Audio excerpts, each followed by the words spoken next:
আফগানিস্তান সবশেষ টি-20 বিশ্বকাপের সেমিফাইনালে খেলেছে। এ দলের রাশিদ খান কিংবা নূর কিংবা মোহাম্মদ নবী, ফজল হক ফারুকি, নাভিনুল হক তারা আসলে নিয়মিত আইপিএলে খেলেন। এছাড়া পৃথিবীর অন্যান্য ফ্র্যাঞ্চাইজি টুর্নামেন্টগুলোতেও আফগানিস্তান টিমের বেশিরভাগ ক্রিকেটার আসলে খেলেন। সেই কারণে তারা টি-20 ফরম্যাটে ভালো ক্রিকেটও খেলছে। গত কিছুদিন ধরে এশিয়া কাপ শুরুর ঠিক আগে যেরকম সংযুক্ত আরব আমিরাতে একটা ট্রাই নেশন সিরিজ হলো, সেখানে কিন্তু তারা পাকিস্তানকে আসলে হারিয়েছে।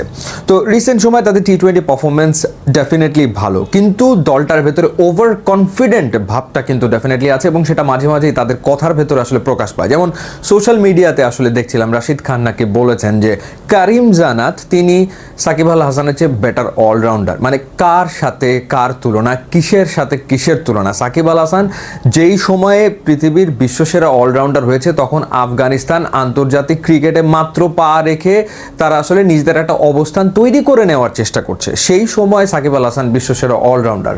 তো অল অফ এ সাডেন এরকম একটা মন্তব্য করে বসা যে কারিম জানাত তিনি সাকিব আল হাসানের চেয়ে বেটার অলরাউন্ডার, এটা সত্যিকার অর্থেই হাস্যকর। বা আফগানিস্তান টিমের পক্ষ থেকে বলা হয়েছে বা রাশিদ খান বলেছেন যে এশিয়ার দ্বিতীয় সেরা দল হচ্ছে আফগানিস্তান, এরকমটাও তারা বলেছে। Over confident.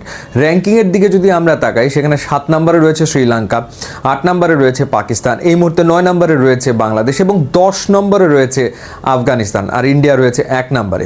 তো এই যে এরকম একটা কথা বলা, যেহেতু তারা টুকটাক টি-20তে রেজাল্ট পাচ্ছিল, সেই কারণে তাদের ভেতরে ওই অতিরিক্ত আত্মবিশ্বাসটা তৈরি হয়ে যায়, যে কারণে রাশিদ খান এরকম বলে বসে যে তারা আসলে এশিয়ার দ্বিতীয় সেরা দল। এর আগে তারা একবার বলেছিল যে তাদের দল পাকিস্তান টিমের চেয়ে আসলে বেটার। ইনফ্যাক্ট টি-20 ওয়ার্ল্ড কাপ যেটা সংযুক্ত আরব আমিরাতে হয়েছিল, সেখানে শারজায় পাকিস্তান আর আফগানিস্তানের ম্যাচে আফগানিস্তান এবং পাকিস্তানের দর্শকদের ভেতরে ব্যাপক হাঙ্গামাও ঘটেছিল। এরকম ঘটনাও আসলে ঘটেছিল, কারণ অতিরিক্ত কনফিডেন্সের কারণে এক ধরনের হামবড়া ভাব দলটার ভেতরে তৈরি হয়েছে, কিংবা দলের সমর্থকদের ভেতরে আসলে তৈরি হয়েছে। কিন্তু বাস্তবতা একেবারেই ভিন্ন।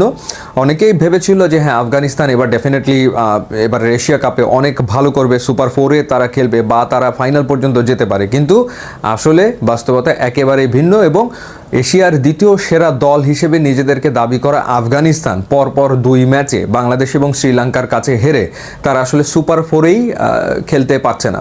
সো এই কারণে এই ব্যাপারটা খুবই গুরুত্বপূর্ণ যে ওভার কনফিডেন্ট না থাকা বা এই অযথা অহংকার যেটা করা, সেই অহংকার সবসময় পতন যে ডেকে আনে। এবারের এশিয়া কাপে আফগানিস্তান দলের ক্ষেত্রে আসলে সেটাই আমরা দেখলাম। কোনো সন্দেহ আসলে নাই যে খুবই ট্যালেন্টেড একটা দল, বিশ্বমানের 3-4টে স্পিনার এই টিমে রয়েছে। তাদের দলের ব্যাটিং অর্ডারের দিকে তাকালে সেখানে নাজিবুল্লাহ জাদরান কিংবা রামানুল্লাহ গুরবাজের মতো ক্রিকেটারও রয়েছে। তারপরেও তারা আসলে এই যে সাফল্য পেল না, সেটা না পাওয়ার কারণ হচ্ছে দলটা আসলে ওভার কনফিডেন্ট ছিল। এবং সেই ওভার কনফিডেন্ট থাকা দলের বিভিন্ন স্টেটমেন্টগুলো আমরা যখন দেখেছি, সেখান থেকে বোঝা যায় যে দলের ভেতরে এক ধরনের অহমিকা ভাব চলে এসেছিল, যে কারণেই মূলত এবারের এশিয়া কাপে আফগানিস্তানের আসলে পতন। ইউটিউব এবং ইনস্টাগ্রাম লিঙ্ক দেওয়া আছে, আপনারা যদি যোগ দেন তাহলে খুবই খুশি হব। And thanks for watching.